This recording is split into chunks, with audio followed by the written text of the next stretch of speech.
호반의 도시, 춘천의 댐 투어를 떠나봅니다. 소양강댐, 춘천댐, 의암댐 등 저마다의 정취와 분위기로 매력을 뽐내는 춘천의 아름다운 댐들. 댐을 따라 즐기는 춘천의 풍경과 낭만에 빠져봅니다. 호국 보훈의 달과 6.25 전쟁 70주년을 맞이해서 우리 지역의 전쟁의 참상과 참전 용사들의 희생 정신을 되새겨봅니다. 우리 지역의 전쟁의 흔적을 찾아보며 전쟁의 아픔을 겪었던 참전 유공자와 지역 주민들의 이야기를 담아봅니다. 우리 지역의 숨은 글자들을 찾아 특별한 문화기행을 떠나봅니다. 영월 요선정안에 자리한 현판부터 원주 고판화 박물관에 전시된 문자도까지 우리 지역 곳곳에 숨은 글자 찾기 여행 함께 즐겨봅니다. 생방송 강원 365 지금 시작합니다.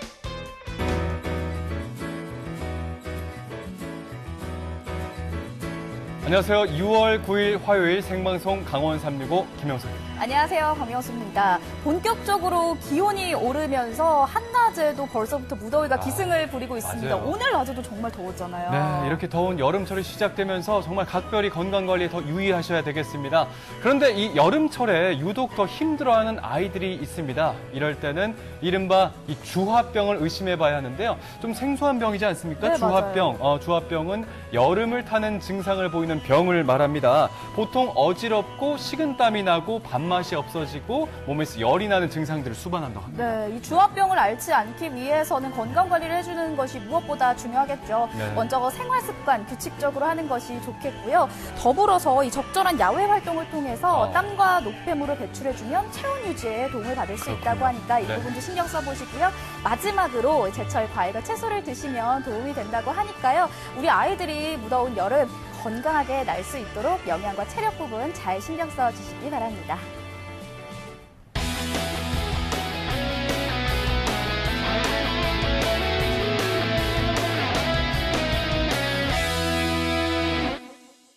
생방송 강원 365 오늘 소식 전해주기 위해서 박진형 리포터가 함께하고 있습니다. 안녕하세요. 어서 오세요. 안녕하세요. 박진영입니다. 여러분 요즘 날씨가 너무너무 더워졌잖아요. 우리 꼭 피부를 위해서 선크림 꼭 바르시고 외출하시길 바라겠습니다. 네, 좋습니다. 오늘 첫 번째 소식은 진영 씨가 준비해 주셨죠? 네, 아니 요즘 불볕더위가 정말 너무너무 심해졌잖아요. 맞습니다. 예. 그래가지고 제가 아주 시원한 풍경을 준비했습니다. 바로 좋아요. 춘천의 명소들을 준비했어요. 와. 명소, 춘천하면 이제 호반의 도시 아니겠습니까? 맞아요. 넓은 호수, 거기 다녀오신 거 아닐까 싶어요. 맞습니다. 네. 아니 사실 호수가 한두 개가 아니고요. 무려 이 3개나 되는 호수가 있거든요. 예. 춘천의 갓댐 투어 지금 바로 만나보시죠. 오늘 제대로 물 만났습니다. 호반의 도시, 춘천의 상징, 댐. 무려 댐을 3개나 가진 고장 춘천에서의 시원한 댐 투어. 여가를 즐기기에도 굿, 풍경을 즐기기에도 굿. 거기다 우리 생활에 꼭 필요한 에너지 자원까지 아낌없이 팍팍. 말 그대로 고마운 댐, 갓댐. 저 춘천 사람 진영이가 소개해드리겠습니다. 따라와야 댐, 채널 고정해야 댐. 갓댐이 신하고 댐하고 합친 거죠? 예, 맞습니다. 그렇군요. 예. 와, 시작부터 이 스케일이 보통이 아닌데요? 그러게요. 아시죠? 춘천 사람이라면 모를 수가 없죠. 댐, 소영댐 아니에요? 네. 아, 댐에 대해서 잘 알고 계신가요? 춘천이 또 호반의 도시. 댐이라고 하면 아주 무수히 많은 댐들이 있죠. 자신 만만하시네요. 선물 기대가 하나 되는데. 네. 박사님 같아요. 이거 뭐야.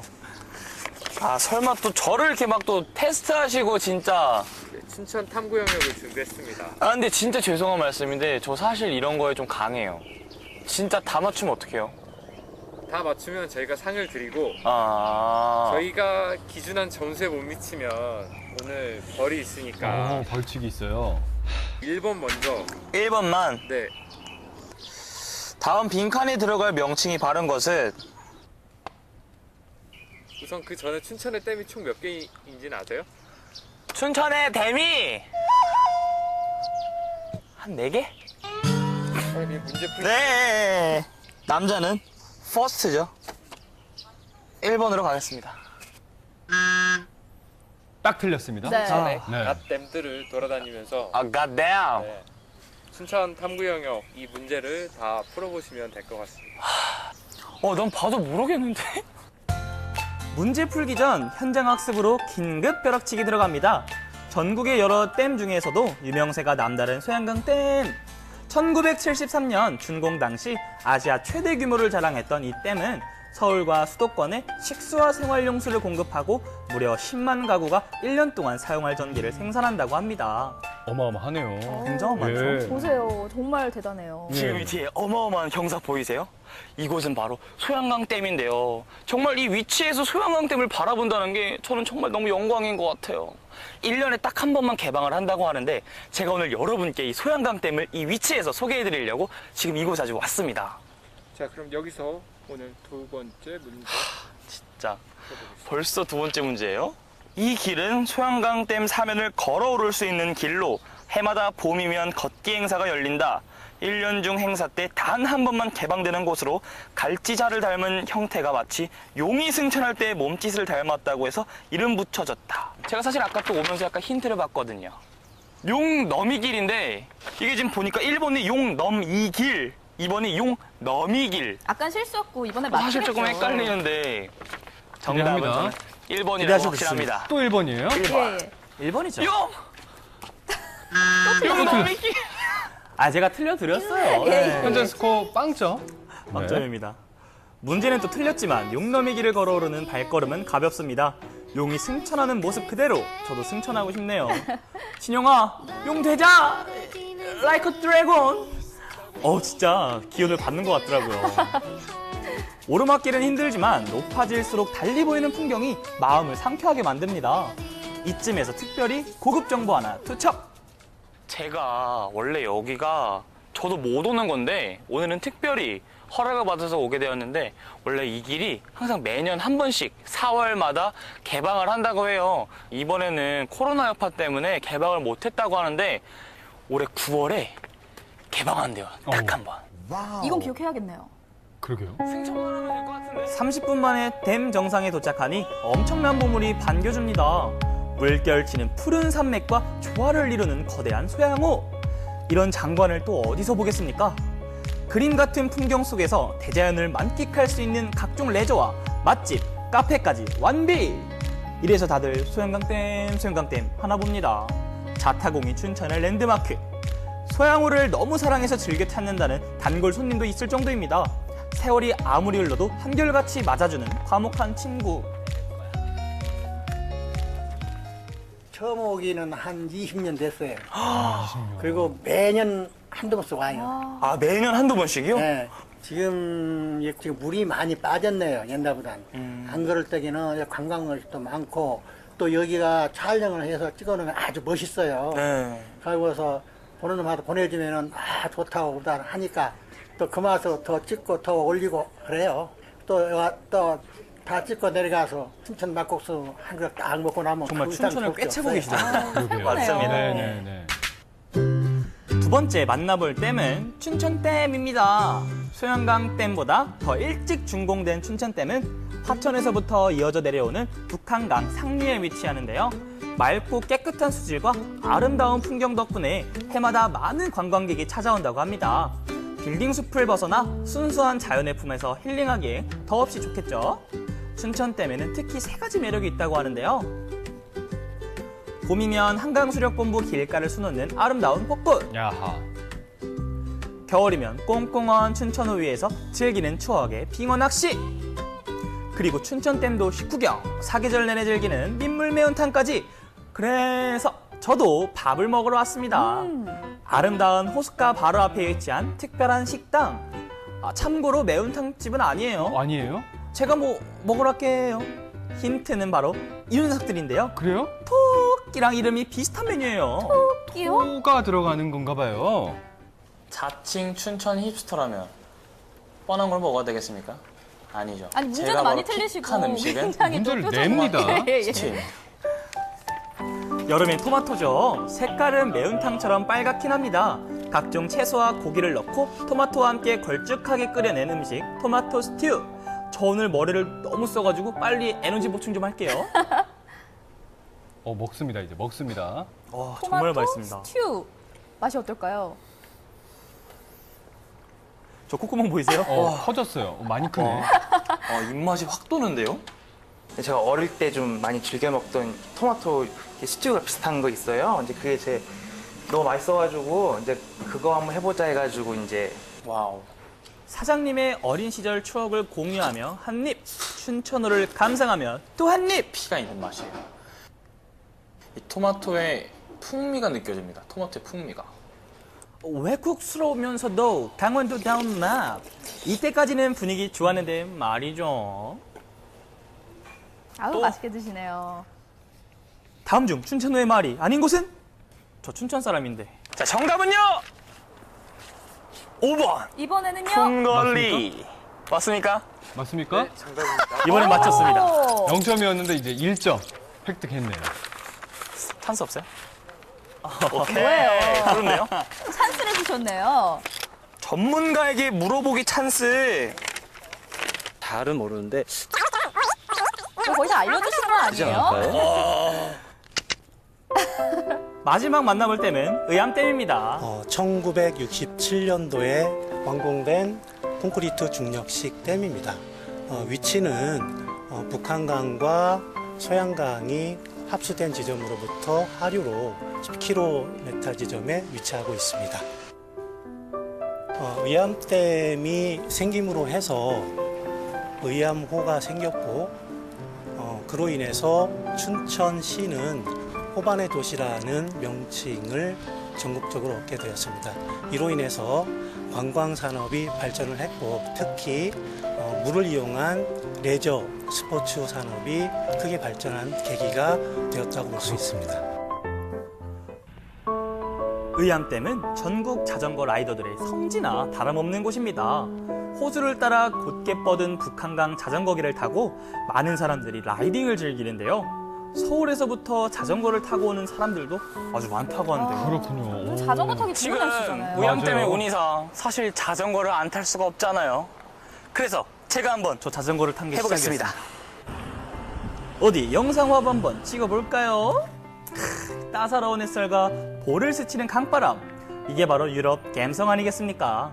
보통 이런 그림에선 커플이 한 자전거 타고 데이트도 하고 그러던데 죄송합니다. 제 능력 하지만 달리다 보면 이렇게 인어공주가 또 인사도 해주더라고요. 인어공주요? 네, 저 안에 인어공주 상이 있더라고요. 그래요. 지금 이제 스카이워크로 향하고 있는데 지금 그곳에서 저의 마지막 7번째 문제가 기다리고 있다고 합니다.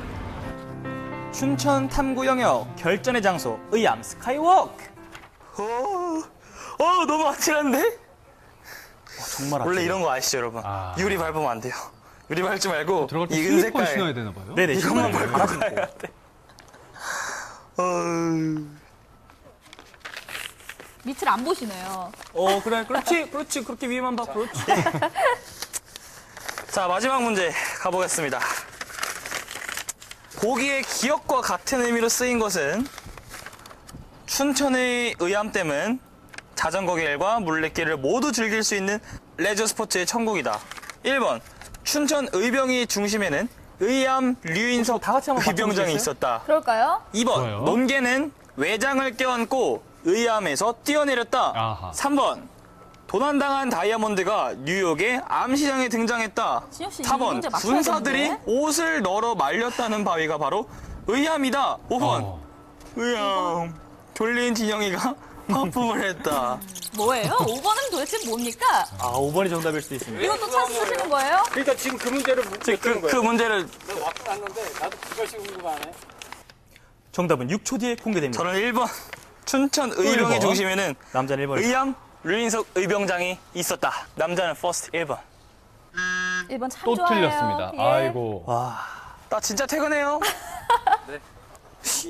저희 이제 다음에 또 봬요. 갈 거야. 진짜 피디님 사랑해요. 예. 춘천의 갓댐들을 직접 탐방하며 공부해본 시간. 몰랐던 지식을 얻을 수 있었던 갓댐. 혼자 즐기기에 너무너무 아쉬울 정도로 멋졌던 투여름의 갓댐. 여러분, 한낮 더위가 기승을 부리는 요즘 시원한 춘천으로 갓댐 보러 오세요. 저 진짜 춘천 사람인데도 제가 이렇게 춘천에 대해서 잘 모르는 줄 몰랐어요. 솔직히 오늘 했던 춘천 탐구 영역은 정말 충격적이었거든요. 아. 하지만 다음번에 또 다시 한번 시험을 본다면 저는 감히 말씀드리겠습니다.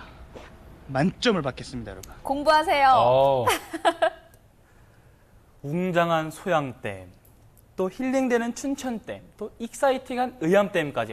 저는 이렇게 멋진 댐들에 살고 있는 제가 아주 자랑스럽습니다. 네. 자랑스러운 건 잘 알겠는데 예. 아쉽게도 시험 점수가 썩 그렇게 좋지는 않았던 것 그러게요. 같습니다. 춘천 공부를 조금 더 하셔야 될 것 같은데요. 근데 전 진짜 네. 반성을 좀 많이 했거든요. 확실히 근데 이 댐에 대해 알고 나서 댐을 보니까 확실히 느끼는 게 다르더라고요. 그래서 혹시나 또 춘천댐을 여행 오실 분들도 조금만 한번 공부해 보시고 온다면 정말 아주 알찬 여행이 되지 않을까 생각됩니다. 좋습니다. 네. 진혁 씨가 전해주신 춘천의 댐 여행 이야기 잘 만나봤습니다. 다음 소식 만나볼까요? 좋습니다. 6월은 이제 호국 보훈의 달 아니겠습니까? 네. 우리나라를 위해서 희생하신 분들의 그 순국 선열들의 그 넋을 기리는 그런 고마움을 느끼는 달인데 특히 올해 같은 경우에는 한국 전쟁 발발 70주년이 되는 해다 보니까 더 의미가 깊어요. 맞습니다. 예. 다시 말해서 70년이 지난 지금까지도 한국 전쟁의 비극이 이어지고 있다라는 건데요. 네. 우리 지역에서 한국 전쟁의 흔적과 기억을 찾아봤습니다. 강릉과 양양에서 그 기억을 함께 만나보시죠. 우리가 지금 지나가면서 이 밖의 경치가 아름답지만 이 전쟁이라는 장으로 들어오면 전장은 그 아름다운 이런 산천으로 볼 수가 없죠. 우리 민족의 비극으로 남은 한국전쟁. 시간이 지나도 여전히 그 기억을 안고 살아가는 사람들이 있습니다. 해골이 나와서 있는 그런 시체를 비우선 일도 있었어요. 아군이 올라가서 점령하고 있다가 밤에 나와가지고 인민군이 올라오고 서로에게 총구를 겨눈 채 이념의 대립을 이어온 역사는 어느덧 70년의 세월을 맞이했습니다. 우리 군대가 뭐 8명인가 그때 나까지 됐었는데 300밖에 안 살았더라고. 항공기 싹쓰기라고 있어. 그게 골로 들어오면 갈렸는데 뭐 나만 죽었다. 끝나지 않은 전쟁과 아물지 못한 상처. 점차 잊히고 있지만 우리가 잊어서는 안 될 이야기. 한국전쟁의 기억들을 만나봅니다. 전쟁의 흔적을 쫓아 첫 번째로 도착한 곳은 양양문화원. 지난 2017년 이곳에서 2권의 책을 발간했습니다. 주민들이 직접 보고 듣고 겪었던 한국전쟁의 모습을 기록한 증언록인데요. 양양 군민들의 기억을 모은 데에는 중요한 이유가 있습니다. 이 지역은 38 이북으로 북한 땅이었다가 6.25 전쟁을 거치면서 대한민국으로 이제 수복된 그런 지역인데 그 대한민국과 그 북한을 다 겪었기 때문에 피해가 많은 지역이에요, 여기가. 같은 마을이라도 이제 그 공산주의가 득세할 때는 이제 숨지고 있었는데 이제 국군이 들어왔어요. 국군이 들어오면 이제 그 전에 어떤 일 한 집들을 이제 찾잖아요. 물을 거 아니에요. 누가 뭐 했느냐, 뭐 여명위원장 했느냐, 인민의원 뭐 했느냐 찾으면 그다음엔 인민재판하는 거죠. 이철수 소장은 양양 곳곳에서 전쟁의 흔적을 모았습니다. 주민들이 직접 겪거나 보고 들었던 이야기를 꼼꼼히 담았는데요. 혼란스럽고 두려웠던 전쟁의 잔혹함은 세월이 흘러도 결코 바래지 않았습니다. 증언에 참여한 주민들을 직접 만나보기로 했습니다. 네, 안녕하세요.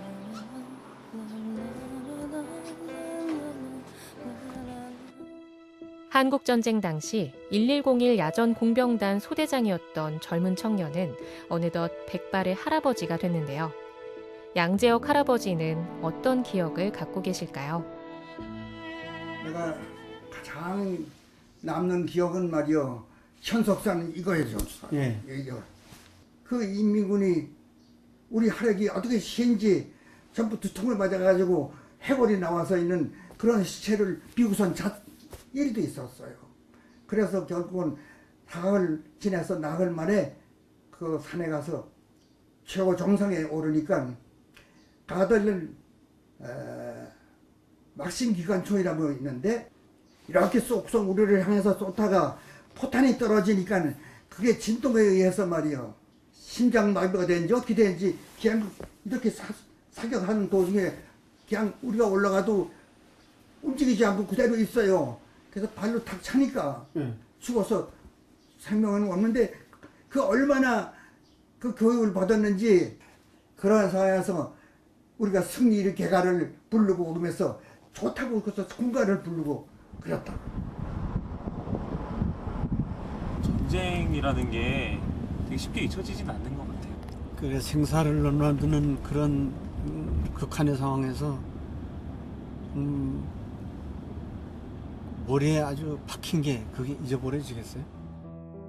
증언록 맨 마지막에 실린 이야기의 주인공은 바로 이철수 소장입니다. 9살 어린 나이에 한국전쟁을 겪었는데요. 전쟁 당시에 살았던 속초시 도문동 고향집을 찾아왔습니다.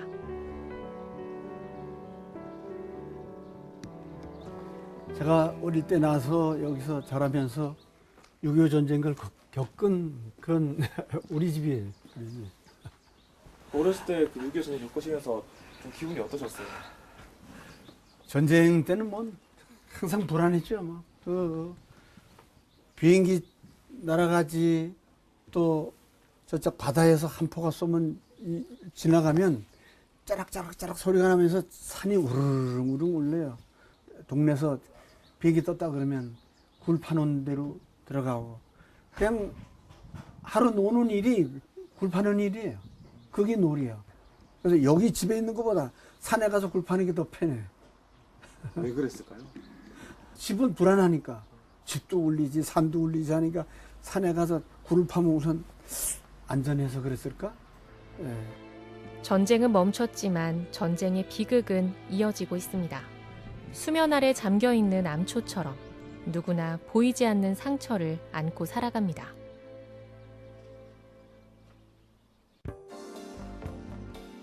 한국전쟁의 또 다른 기억을 듣기 위해 이번엔 강릉시 보훈회관을 찾았습니다. 백발이 성성한 어르신들은 각기 다른 전선에서 목숨을 걸었던 6.25 참전 용사들. 이들이 기억하는 한국전쟁은 어떤 모습일까요? 꿈같이요. 그때 생각하면은. 이리 말하면은 이건 뭐 말도 못해 다. 낮에는 우리 아군에 올라가서 고치 점령하고 있다가 밤에 또 나와가지고 인민군이 올라오고. 달공산 꼭대기 우리가 공격해 올라가 보니 땅이 포탄에 얼마나 맞았는지 이 눈안 정도가 돼요. 이 땅 뒤집으면 뭐야 쑥쑥 빠지는 게 퍼석퍼석하는 게 이만큼씩 맞단 말이에요. 아군에서는 이제 야포, 항공, 함포 뭐 별거 다 여다 막 퍼붓는 거예요.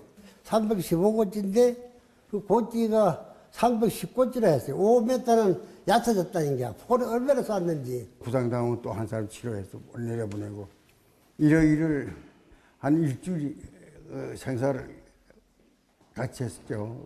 내가 우리 분대가 뭐 8명인가 그때 나까지 됐었는데 3명밖에 안 살았더라고. 포화는 전장뿐만 아니라 마을과 피란길에도 비처럼 쏟아졌고 수많은 민간인 희생자를 낳았습니다. 우리 아랫동네 한 사람, 좀 마을에서 제일 부자라는 사람들이 인민군이 붙잡아가지고 어디 가서 죽였는지 그 정도도 모르지 뭐. 지금 찾지도 못하고 있을 거예요. 이 자금어인데 또 집에 와 이야기 들으니 그 언니를 얻고 그 동네에서 사다가 나오니 항공역 싹색이라고 있어. 그게 골로 들어오면 갈렸는데 업은 언나만 죽었다 이게. 강릉시 강동면. 아무도 찾지 않아 풀이 무성하게 자란 곳에 민간인 희생자 위령탑이 서 있습니다. 민간인 희생자 10,000명을 봉안해 넋을 기리고 있는데요. 3년에 걸친 한국전쟁은 전 국토를 폐허로 만들고 핏빛으로 물들였습니다. 포화 속에 휘말려 희생당한 민간인은 무려 100만 명. 70년 세월 우리의 무관심 속에 서서히 잊히고 있는 이름을 이 위령탑만이 묵묵히 기억하고 있습니다. 잊힌 전쟁의 비극 또 하나. 강릉시 노암동에 위치한 옛 기차 터널입니다. 지금은 많은 사람들이 오가는 관광지가 됐지만 알고 보면 참혹한 아픔을 간직한 곳입니다. 2차 그 사람들 이제 공습할 때 2차 공습해가지고 미처 여기서는 후퇴도 못하고 사람이 여기 학살 많이 당했어요. 그래서 참 유교에 쓰라린 그 슬픔을 그 담은 비가 저기 있어요. 그래서 현충일 때 거기서 모두 참배도 하고 그렇게 합니다. 주민 100여 명이 희생됐지만 이 사실을 아는 건 마을에 오래 살아온 어르신뿐인데요. 당신이 바라보는 한국 전쟁은 어떤 모습인가요? 이북에서 남침을 했는데 우리가 북침을 했다고 그렇게 학생들이 알고 지금 대학생이든 아들 그렇게 알고 있는 어디 있다는 얘기예요. 이 학교에서 좀 잘 가르쳐 줘야 되겠습니다. 군이 만약에 전쟁이 붙었다 이러면 우리처럼 이렇게 싸워줄까? 이런 생각이 듭니다. 앞으로도 이런 동족 상대에 있어서는 아니 될 거고 6.25와 같은 참사를 다신 오지 않도록 열심히 살아주시기 바랍니다. 비극을 되풀이하지 않기 위해선 역사가 주는 살아있는 교훈을 기억해야 합니다. 잊지 말아야 할 역사, 한국전쟁 70년. 숭고한 희생을 기립니다. 실제로 참전했거나 어린 나이에도 불구하고 그 전쟁의 참상을 직접 보고 겪은 분들의 이야기를 들어봤습니다. 70년이나 지난 세월임에도 불구하고 마치 어제 일처럼 너무나도 생생하게 기억하시고 있는 그 모습이 네. 더 먹먹하게 다가옵니다. 맞습니다. 또 전쟁을 사실 저희가 겪어보진 못했지만 또 이분들의 이야기를 듣고 나니까 정말 전쟁이란 게 얼마나 가슴 아프고 또 잔인하고 정말 얼마나 좀 이렇게 마음 아픈 일인지 알게 됐고요. 네네. 정말 이분들의 용기와 희생이 있었기 때문에 우리가 오늘을 살아가는 것 같습니다. 맞습니다. 오늘의 이 평화를 이루기까지 참 많은 희생이 필요로 했거든요. 아직 전쟁은 끝난 게 아니라 휴전 상태로 이어지고 있다는 사실도 우리가 잊어서는 안 될 것 네. 같고요. 6월 호국보훈의 달만큼이라도 우리 순국 선열들에게 감사하는 마음을 가져봐야겠습니다.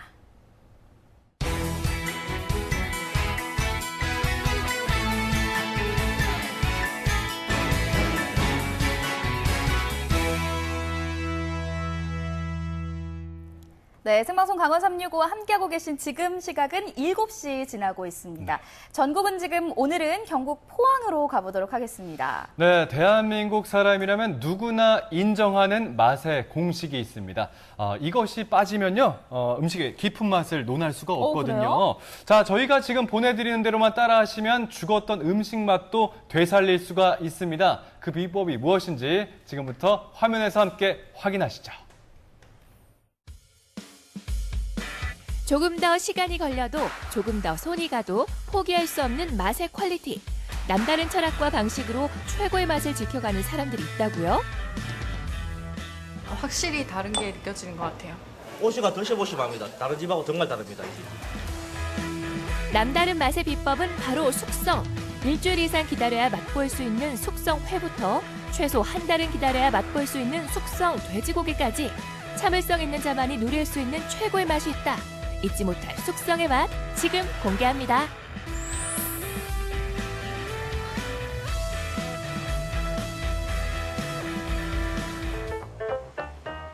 포항시 유광읍에 위치한 아담한 일식집.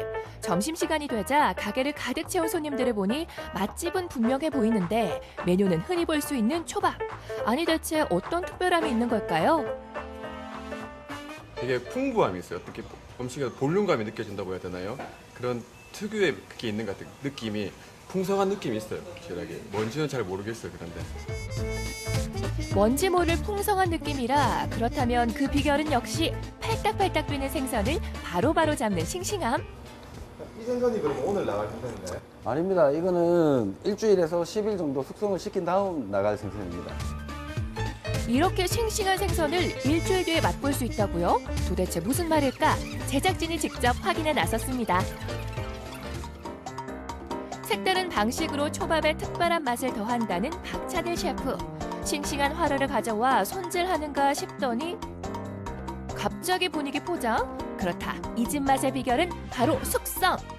저도 처음에는 화로를 가지고 막 잡아서 바로 잡아서 뭐 한 2-3시간 정도 숙성을 했다가 이제 초밥을 지어 드렸는데 이게 밥 따로 회 따로 노는 경우가 많습니다. 탱글탱글한 식감으로 초밥을 드셔야 되니까 저도 그렇게 먹다가 보니까 이게 좋지가 않더라고요. 질감도 그렇고. 숙성을 하게 되면 각각의 생선의 맛을, 고유한 맛을 느끼실 수도 있고요. 감칠맛도 좋고, 회 식감도 좋으면서 또 초밥이랑 또 되게 잘 어울립니다. 그 밥과 회가 같이 넘어가게 됩니다. 박찬일 셰프의 숙성회는 일명 치모토식 숙성법을 사용하는데요. 생선의 머리를 자르지 않고 급소를 찔러 기절시킨 후 호수를 이용해 피와 내장을 깨끗이 제거합니다.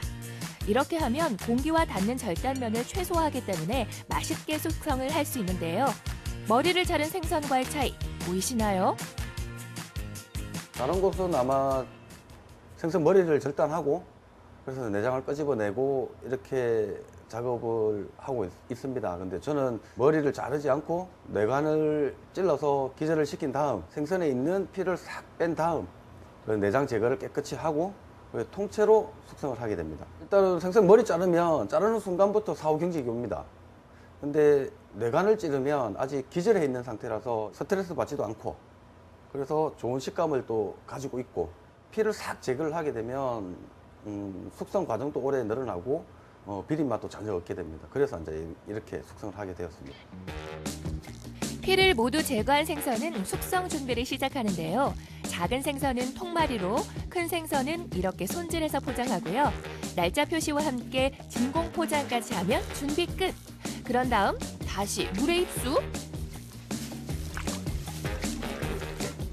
냉장 보관을 하게 되면 냉장고 문을 계속 열었다 닫았다 하게 되면 온도 변화가 되게 심합니다. 침수 숙성을 하게 되면 문을 열었다 닫았다 해도 그 온도 변화가 크게 일어나지 않습니다. 일정하게 되어 있고 고기 한 마리씩 끄집어내기 때문에 그 다른 고기들한테는 지장을 주지는 않습니다. 그래서 숙성시킬 수 있는 비결이라고 생각합니다.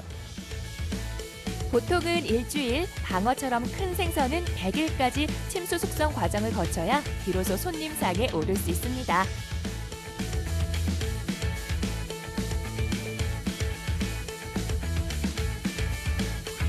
회 한 점 한 점 이렇게 시간과 정성을 들여 만드니 손님들도 맛의 남다름을 알아보는 거겠죠? 하루에서 느낄 수 없는 그런 부드러움이랑 이제 감칠맛, 그 기름의 그런 맛이 더 잘 올라오는 것 같아요. 굉장히 부드럽고 특유의 비린내가 안 납니다. 안 나고 초밥이라도 셋이라 참 맛있어요. 또 다른 숙성의 맛을 찾아온 곳.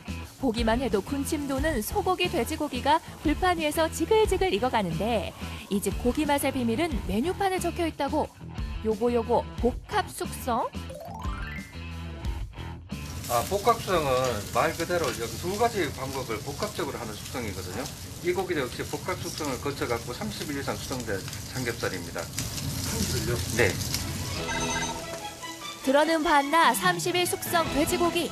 더욱더 궁금해지는 복합 숙성의 비밀을 밝히기 위해 영업시간 전 식당에 도착. 부위별 돼지고기들이 한 단계 업그레이드된 맛을 얻기 위해 대기 중인데 이제 알려주시죠.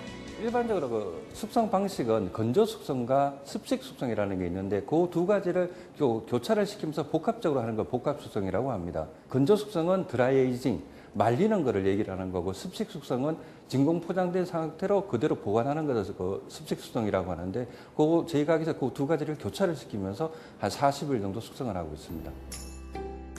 가게 옆에 따로 마련된 숙성고 대공개. 돼지고기는 습식, 건식의 순서로 30일 정도 숙성하고요. 소고기는 습식, 건식, 다시 습식 순으로 40일 정도 숙성을 거칩니다. 숙성고의 가장 큰 그 포인트는 정온 기능입니다. 그러니까 온도에 편차가 없이 일정한 그 온도를 유지시켜주는 기능이 가장 큰 그 장점, 그 기능인데요.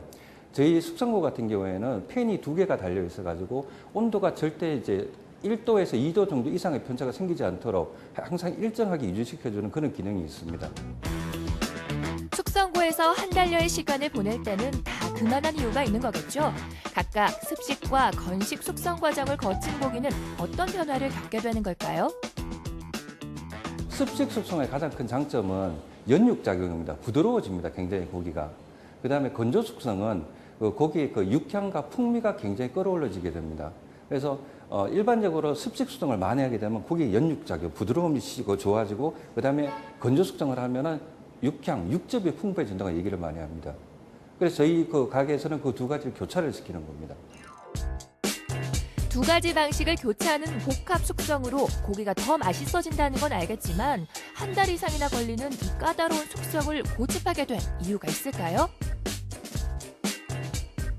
일반 그 돼지고기나 소고기 같은 경우에 그 농장 그리고 그 가공 공장에 따라 갖고 맛의 편차 그리고 품질의 차이가 굉장히 심합니다. 어떨 땐 돼지고기 냄새, 잡냄새도 많이 나고요.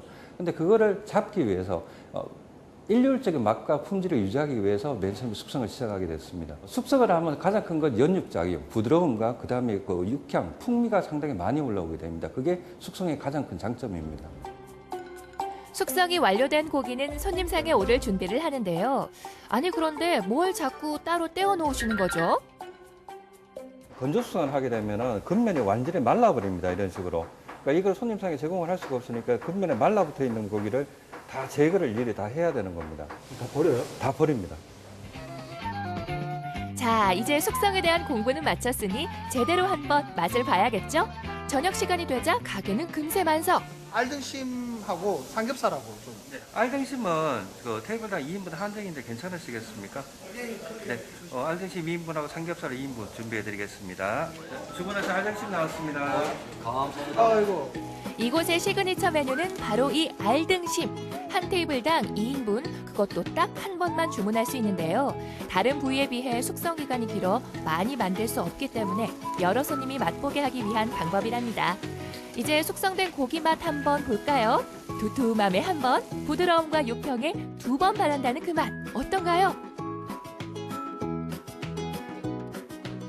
드라이에이징에서 숙성을 하다 보니까 고기가 굉장히 육향이 진하게 우러나고 그로 인해 고기 맛이 정말 고소한 맛이 나요. 굉장히 고기가 부드럽고 감칠맛도 나고 버터향 뭐 그런 비슷하게 풍부한 그런 육향도 매우 좋은 것 같아요. 다른 일반적인 숙성 안 한 고기는 하고는 확연하게 차이가 나실 겁니다. 긴 시간과 노력이 드는 만큼 더 깊은 맛을 선사하는 숙성회와 숙성 돼지고기. 늘 한결같은 맛과 최상의 퀄리티를 위해 애쓰는 사장님들이 있어 더 풍성한 맛을 즐길 수 있는 거겠죠? 숙성의 달인들, 앞으로도 파이팅!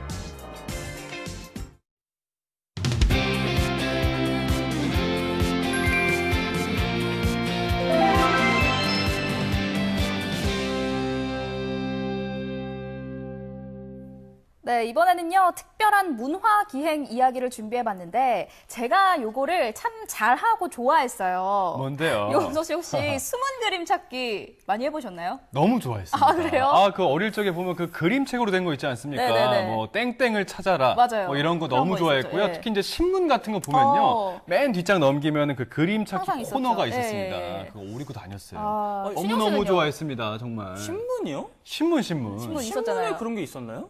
약간 세대 차이가 조금 느껴지는 것 같은데. 에이. 저는 사실 컴퓨터 동그래지네요. 예. 온라인 게임을 했어요. 온라인 게임. 숨은 그림 찾기 게임. 저는 네네. 근데 진짜 잘했어요. 항상 1등. 뭐 세대 차이는 그렇군요. 날지언정 어쨌든 두 분 다 숨은 그림 찾기를 잘 하셨던 걸로 네. 그렇다면 숨은 글자 찾기도 잘 하실 것 같아요. 숨은 글자 찾기라고 예, 예. 하시면 네. 뭐 이렇게 알파벳 같은 거나 뭐 한글 이런 거 그 시력 검사할 때 뭐 그렇게 찾는 뭐 그런 걸 어떤 말씀하시는지 글자일지는 화면을 네. 통해서 확인을 해 보시고요. 네. 지금부터 우리 지역의 숨은 글자를 찾아 떠나는 특별한 문화기행 이야기 화면으로 함께 만나보시죠.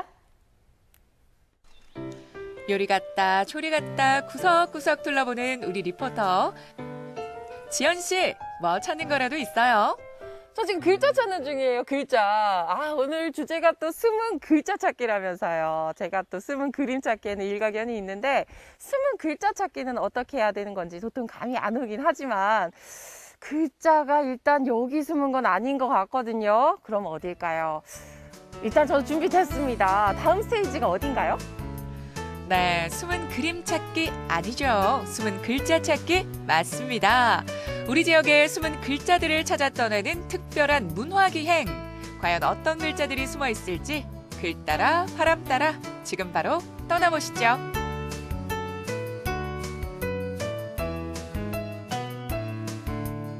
첫 첫 번째 장소는 원주에 있는 한 박물관이라고 해서 왔거든요. 산속에 둘러싸인 듯한 고즈넉한 분위기를 느낄 수 있는데 이곳에 과연 어떤 글자가 숨어 있는지 함께 가보시죠. 네, 첫 번째 스테이지는 원주에서 출발합니다. 원주 고파나 박물관에 숨어있는 글자들을 찾아라. 1라운드인 만큼 난이도는 쉬운 편이라고 하는데요. 여러분은 어떻게 감이 좀 오시나요? 네, 재밌어요? 네. 지금 저 무슨 전시 하시는지 알고 오셨어요? 제가 지금 숨은 글자 찾기를 하고 있어서 아, 그래요? 사실 글자를 어떻게 찾는지 모르겠어서 도움이 필요했거든요. 이 전시에 어떤 비밀이 숨어 있는 걸까요? 이 지금 전시회는 문자도 전시회인데 글자가 그림으로 변한 전시예요. 그리고 그림을 가지고 글자로 만들어 보기도 하는 그런 옛날 선조들의 작품이 우리나라 것만 있는 게 아니라 한국, 중국, 일본, 베트남 4개국 유물 70여 점이 지금 전시되고 있습니다. 그렇습니다. 그림인지 글자인지 언뜻 봐서는 헷갈리는 이 작품들을 바로 문자도라고 하는데요. 글자가 담고 있는 의미를 그림으로 형상화한 작품입니다. 아, 그러니까 이것들이 다 문자도라는 건데 이제 좀 궁금증이 풀린 것 같아요. 그럼 나라별로 각기 특징이 다를 것 같은데 우리나라는 어떤 특징이 있을까요? 예, 우리나라는 저기 파나 자체가 칼라 파나보다는 흑백 파나가 많고 그 다음에 이제 이 문자도 자체가 유교의 이념을 표현하는 문자도가 많습니다. 효제, 충신, 예의, 염치 8자를 표현하는데 흔히 그걸 줄여서 효제도라고 그러는데 예, 여기 보시는 거는 효제도 중에서도 하나로 된 게 3가지 버전이 있는데 하나는 궁중에서 만들어진 거, 하나는 사찰에서 만들어진 거, 하나는 민간에서 만들어진 것 중에 목판이 최초로 발굴된 겁니다. 이게 보시면은 효의라고 하는데 이걸로 찍어 놓은 게 여기 있어요. 제가 지금 문자도를 보니까 이 글자랑 그림 안에 다 어떤 의미가 있는 것 같은데 이 그림은 어떤 의미를 가지고 있는 거예요? 네, 이게 장비가 옛날에 은혜를 입었는데 이제 전쟁에서 이겼지만은 그 은혜를 갚기 위해서 의리로서 이렇게 다시 잡았던 장소를 내주는 그런 장면이라고 할 수가 있습니다. 저 이제 알 것 같아요. 이게 한문이고 이 안에 지금 그림이 있는데 굉장히 색감이 화려하네요. 그렇죠. 사람들이 제일 좋아하는 글자가 수복입니다. 누구나 사람들한테 당신이 원하는 게 뭐야 그러면은 돈 많이 벌고 오래 사는 거예요. 숫자 안에 제일 오래 사는 팔신선이 이 안에 들어가 있어요. 의미가 이런 사람 같이 나도 오래 살았으면 하는 의미로 붙여놓는 거고 원래 명나라 때 400년 전에 중국에서 최초로 칼라 인쇄법이 만들어졌어요. 아니 이 그림에 2만 천여자가 지금 숨어 있다고요? 지금 얼핏 봐도 그냥 그림이잖아요. 2만 천여자가 숨어 있다는 게 도대체 믿기지가 않는데 여러분 있잖아요. 돋보기를 대고 보면요. 보이세요? 이렇게 윤곽선이 세상에 이게 다 글자래요. 이 안에 다 한문들이 적혀 있는데 이게 어떤 뜻을 상징하나 봐요. 이게 진짜 진정한 숨은 글자 찾기예요. 와. 문자도 중에는 글자 안에 그림을 채워넣은 작품도 있지만 이렇게 글자를 활용해서 그림을 그린 작품도 있습니다. 멀리서 보면 정말 일반 그림과 다를 것이 없죠. 자, 숨은 글자 찾기, 문자도에 숨어있던 글자를 찾으면서 오늘의 첫 번째 미션 성공! 아, 이렇게 파나로 복자를 찍어봤습니다. 이제 숨은 글자 찾기 대충 어떻게 하는지 감이 오는데 두 번째 스테이지 함께 숨은 글자 찾으러 가볼까요? 두 번째 장소에는 과연 어떤 글이 숨어 있는 걸까? 다음 미션을 해결하기 위해 산 좋고 물 좋은 영월로 자리를 옮겼는데요. 짠! 관장님도 같이 짠하게 나타났는데요. 아니 관장님 제가 보니까 여기 바위들이 너무 많은데 이 수많은 바위들이 굉장히 신비한 모양으로 이렇게 구멍이 파여져 있다거나 움푹 들어가 있어요. 이런 현상은 왜 생긴 걸까요? 이런 것은 이제 이 물의 흐름이 이렇게 지형 변화를 가져온 거잖아요. 자갈모래가 여기로 들어가면 이놈이 돌면서 계속해서 깎을 거예요. 그래서 마식 작용에 갈 맞자 가라 깎인다. 이 폭포물이 들어오면 거기 웅덩이가 이렇게 단지 모양으로 파이게 돼요. 그래서 이렇게 단지 모양으로 파인 곳이 여러 곳 나타나죠. 이런 것은 이렇게 집단적으로 나타나는 게 많지 않기 때문에 여기를 천연기념물 지구로 이렇게 만드는 거예요. 543호 영월 요선암 돌개구멍 이런 명칭으로 주어지고 있습니다. 이 돌개구멍이란 게 지금 대략적으로 몇 개 정도 되는 거예요? 약 한 40개 이상 나올 것 같아요. 작고 크고 한 것이. 주천강에 자리한 요선암 돌개구멍은 자갈과 모래, 물의 소용돌이가 만들어낸 신비로운 풍경인데요. 맑고 시원한 물줄기의 마음을 빼앗긴 지연 씨, 뭐 잊은 거 없어요? 야, 이렇게 고즈넉하고 경치 좋은 곳에 있자니요. 진짜 그야말로 신선 노름이 따로 없습니다. 너무너무 아름다운데 그나저나 신기한 건 신기한 거고 제가 오늘 미션이 있잖아요. 숨은 글자를 찾으러 근데 여기서 어디로 가야 되지? 그렇죠. 다시 윤탐정이 나섰습니다. 돌개구멍 옆에 있는 야산에 오르면 그 정상에서 또 다른 명소를 발견할 수 있는데요. 불상이 새겨진 흔들바위 뒤에는 요선정이라는 이름을 가진 한 정자가 자리하고 있습니다. 여기 정말 멋들어진 곳에 이렇게 정자가 자리하고 있는데 저 오늘 미션 성공 예감이 강하게 들거든요. 여기 뭐가 있을 것 같은데 제 말이 맞죠? 그럼요. 여기는 조선 중기 세 분의 어제시가 봉안돼 있기도 하고요. 징요대사가 열반한 자리이기도 하고요. 이러다 보니까 이 자리는 많은 사연이 있지요. 여기 있는 마열의 석불은 머리 부분은 양각으로 되어 있고 몸은 삼각한 음각으로 되어 있거든요. 근데 상하 균형이 매우 불균형합니다. 그렇지만 이 삼각한 선이 굉장히 힘이 차고요. 그래서 옆에 있는 청석탑과 함께 고려 말에 제작되었을 것으로 추정합니다. 갓처럼 이렇게 돌을 얹었잖아요. 그래서 저것이 이 빗물을 가려주는 거죠. 이쪽은 새까만해요. 특히 물이 많이 흘렀던 데는 더 까마요. 이 기류들이 자란 거죠. 그래서 풍화가 이루어진 거고 여기는 그 비가 덜 만나는데요. 그래서 하얗게. 그렇다면 이곳에 숨어있는 글은 무엇일까요? 아니 그럼 이 임금님들의 어제시 중에 숙종대왕의 어제시는 지금 어떤 여기 거예요? 바로 보시면 여기 있죠. 예, 이쪽에는 말 그대로 무릉도면입니다. 지금도. 그러니까 자연의 아름다움을 글로 표현한 거죠. 네, 글 따라 바람 따라 떠나본 오늘 문화기행. 마지막 목적지는 숙종 임금의 시가 있는 요선정이었습니다. 편액 속 글자들은 이곳의 아름다움을 노래하고 있는데요. 찾았습니다. 두 번째 미션. 영월 요선정에서 제가 찾은 글자는 절경을 노래한 임금의 어제시였습니다. 절경! 네, 오늘은 특별한 그림, 문자도에 숨어있는 글자들부터 숙종 임금의 마음을 표현한 요선정의 어제시까지 찾아봤는데요. 글이 있는 곳엔 이야기가 있다고 하죠. 우리 지역 곳곳에 숨어있는 의미 있는 글자들, 여러분도 함께 찾아보시는 건 어떠세요?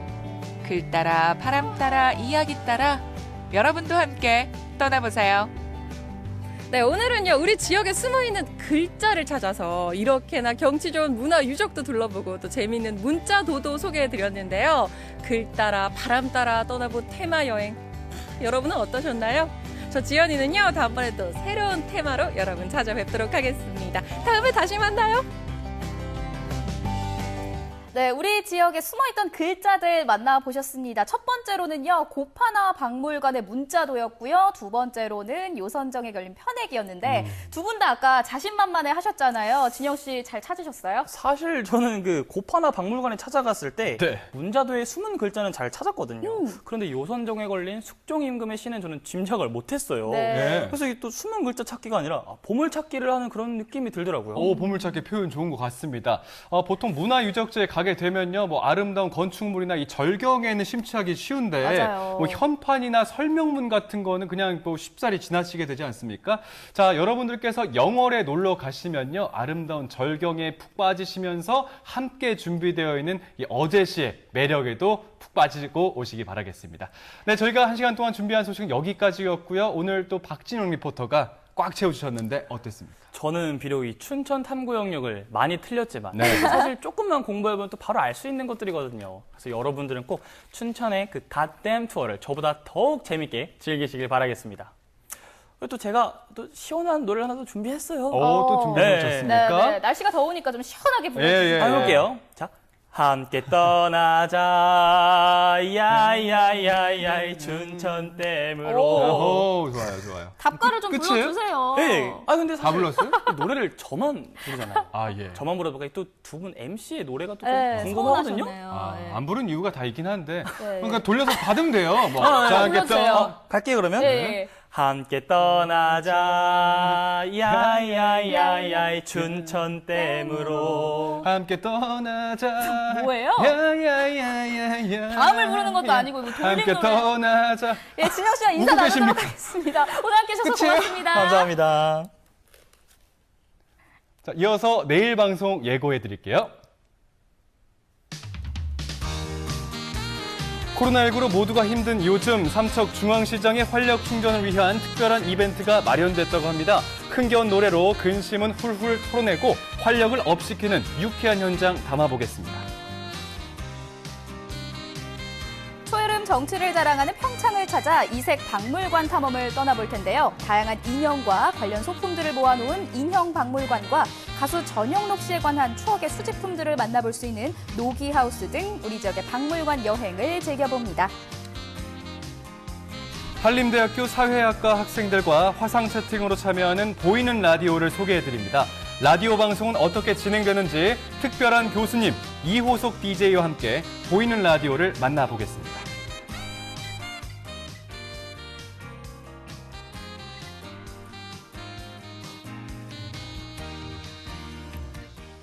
더위가 날로 심해지고 있습니다. 이제 낮뿐만이 아니라 밤에도 굉장히 덥거든요. 맞아요. 어제 밤 사이에는요, 강릉과 양양에 올해 첫 열대야가 나타났다고 합니다. 맞습니다. 30도를 훌쩍 뛰어넘는 엄청난 더위가 계속되고 있는데요. 폭염특보가 확대 강화되면서 서울과 중부 내륙 지역에는 폭염주의보가 발효됐습니다. 네, 이렇게 더울 때는요, 한낮에 외부 활동 피하시면서 자외선 주의해 주시는 것이 좋겠고요. 틈틈이 수분 섭취하시면서 이 더위를 이겨내 보시기 바라겠습니다. 네. 자, 오늘 저희가 준비한 소식 여기까지고요. 저희는 내일 이 시간에 더 풍성한 소식들로 다시 찾아뵙도록 하겠습니다. 함께해 주신 여러분 고맙습니다.